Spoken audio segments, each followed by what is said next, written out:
तो पुण्यात्माओं, दृढ़ रहोगे तो रोग भी कटेगा, ऐसा जीवन में मोक्ष होगा। और कारण यह है कि अभी हमारी संख्या कम है, काल से प्रेरित, अज्ञान से प्रेरित जनता घनी है, वो आपके नामों को खंडित करवाए बिना छोड़ती नहीं। लेकिन फिर भी दास की कोशिश है कि ज्ञान इतना दृढ़ कर दूं आपको कि डगमग ना हो सको, तो जल्दी काम बन जाएगा।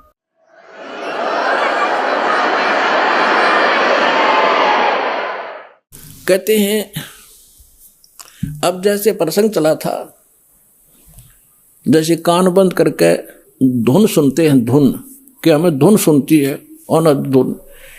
अब नाम तो तुम जाप क्या करते हो और धुन सुनने का दावा करते हो, हमने सतलोक वाली सुनगी। अब धुन क्या चीज है और मंत्र क्या चीज है? जैसे एक ढोल होता, ढोलक, ढोलक के बजाने का एक विशेष डंडा सा होते हैं, छोटे छोटे डंड की ही, और उनको ही लगाने से, बजाने से उसकी वो वही आवाज निकलती है जो ढोल की होनी चाहिए। और उस ढोलक के उन विशेष डंडियों की बजाय अगर जूते निकाल के मारने लग जाओगे, उनकी भी आवाज आवेगी, लेकिन वो विशेष डंडी वाली नहीं आवेगी। वो सुर में सुर नहीं मिला सकती उस बाजे उन औरों के साथ, तो व्यर्थ है, उसको भगा दिया जाएगा। क्या बकवास कर रहा है तू, तेरा सुर में सुर नहीं मिल रहा। तो जो ये नाम जाप करते हैं काल के, धुन सुनते हैं इसमें, तो वो ढोल का जूत्या वाली आवाज सुन रही है, उनको वो आवाज भी ना सुन जो आसपास ठीक सुननी चाहिए। तो इस सत्य नाम के जाप से जो आपको यहाँ धुन सुनेगी, लेकिन इस धुन को सुनकर हम करेंगे क्या? हमने तो वहां जाना जहां से धुन आ रही है, ये धुन न चाटेंगे हम कोई बात है? हम तो वहां जाएंगे जहां से धुन यहां आ रही है, वहां पहुंचेंगे, तब जाकर बात बनेगी। अब जैसे ये संसारिक लोग ढोल ढाल बजाते हैं, कब? जब विवाह होता है।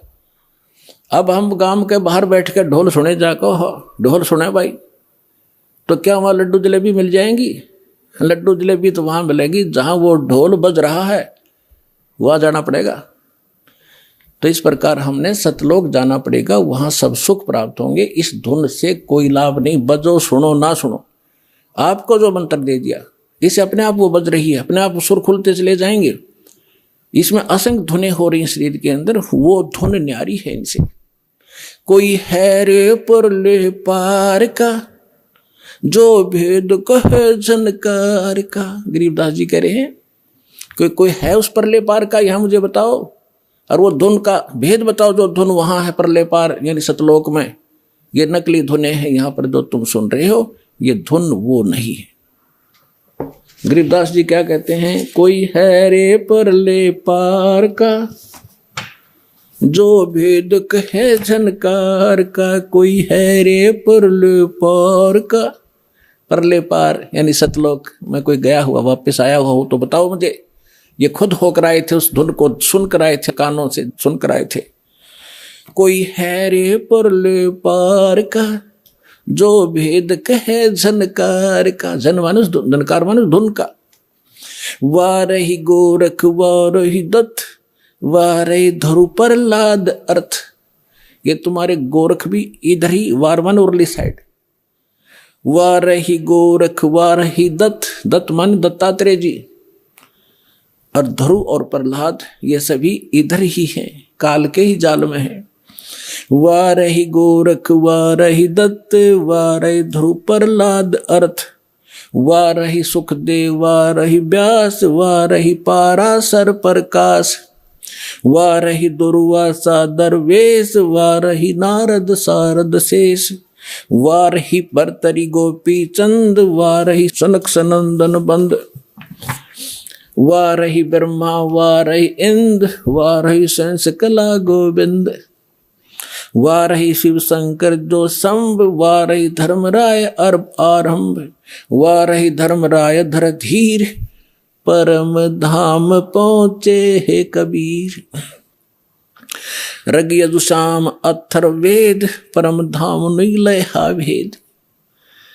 अलल पंख अगाध भेव, जैसे कुंजी सुरती से। वार पार थे हाना था, गरीबदास निर्गुण निगाह। अब क्या बताते हैं आदरणीय गरीबदास साहिब जी, परमात्मा से परिचित होकर सतलोक में वो धुन सुनकर वापस आए तो वो कह रहे हैं, कोई है रे परले पार का जो भेद कह उस दनकार का। वार ही गोरख, वार ही माने उरले तरफ, वार ही गोरख, वार ही दत्तात्रेय, और वार ही ध्रुव प्रहलाद, वार ही सुखदेव, वार ही व्यास, और वार ही पाराशर प्रकाश। पाराशर प्रकाश माने जो पाराशर जी ने एक पुराण लिखी है उसको पाराशर का ज्ञान बताते। यानी इन पुराणों के और वेदों के सबके राइटर हैं कौन? व्यास जी। और ये ज्ञान व्यास जी का अपने सत्र का वो तो पुराणों में है। वेद ज्ञान और गीता ज्ञान जो है ये वेद व्यास के सत्र का नहीं है। वेद व्यास जी के अंदर एक ऐसी एक गुण दृष्टि दे दी जाती है, दिव्य दृष्टि, जो भी हम वचन शब्द बोलते हैं ये कभी नाश नहीं होता, ये ब्रह्मांड में घूमता रहता है, पूरे के पूरे सेंटेंस घूमते रहते हैं। अब भाषाएं बदलती रहती हैं जिस कारण से वो आज ऋषि नहीं समझ पाते। तो परमात्मा एक ऐसा गुण देता है अपने ज्ञान को लिपिबद्ध कराने के लिए, तो वेद व्यास में दिया था। और उन्होंने वेदों को जो भी जैसा था एज इट इज लिख दिया, उसमें अपना कुछ भी नहीं मिलाया। फिर उससे हट करके पुराण भी उन्होंने जिसने जैसा बोला था, गीता ज्ञान जो श्री कृष्ण के अंदर से काल जो बोल रहा था उसको व्यास जी नहीं पहचान सके। श्री कृष्ण में जो काल बोल रहा था, श्री कृष्ण के शरीर का प्रयोग करके जो वार्ता अर्जुन और उस श्री कृष्ण के मुख से बोल रहे उस ज्ञान की हुई थी, वह जो भी थी एज इट इज लिख दी उसने। जो संजय ने बोला, धृतराष्ट्र ने बोला, फलाने ने बोला, वो सारा कुछ लिख दिया। इसमें इसका अपना कोई रोल नहीं। और इसका रोल होता फिर ये इसमें पूछता है ये देवी पुराण के अंदर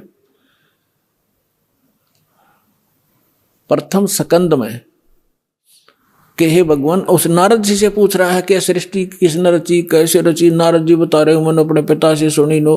था उनको ज्ञान होता है व्यास जी को, तो वो अपने ही तरफ से लिखता और अपना ही ज्ञान बताता।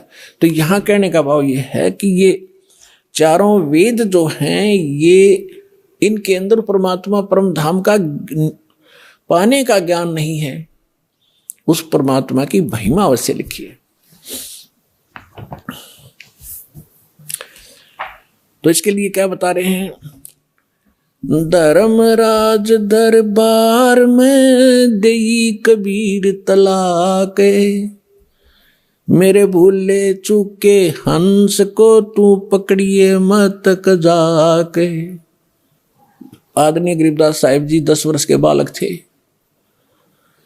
अपने ही खेतों में अपने ही गऊओं को चरा रहे थे। उसके साथ और भी बहुत से उनके कुछ नौकर, क्योंकि गरीबदास जी के जो पिताजी थे बहुत बड़े किसान थे, लगभग 1300-1400 एकड़ जमीन थी। वो अपने ही खेतों में लगभग 100-150 गऊओं को चरा रहे थे। और भी गांव के कुछ निर्धन व्यक्ति अपने गऊओं को भी उन्हीं के खेतों में हरी चराया करते थे, वो वहाँ पाली गवाले थे। तो सतलोक से परमात्मा आए एक जिंदा महात्मा के रूप में, और उस गरीबदास जी को वहाँ एक कुंवारी गाय का दूध निकाला। परमात्मा ने कुंवारी गाय का दूध पिया, गरीबदास जी को मंत्र दिया प्रथम और वो दूध पिलाया। उसके बाद गरीबदास जी को लेकर के उनकी आत्मा को ऊपर ब्रह्मांड सब दिखाकर, ब्रह्मा विष्णु महेश धर्मराज का सब दिखा करके सचखंड ले गए। पीछे से संत आदरणीय गरीबदास साहिब जी 10 वर्ष के बालक को मृत जानकर चिता पर रख दिया था। अंतिम संस्कार करने वाले थे, उसी समय परमात्मा ने आत्मा को ऊपर से पूर्ण रूप परिचित करा के, सारा ज्ञान दिखा के, अपनी समर्थता से परिचित करा के वापस छोड़ दिया।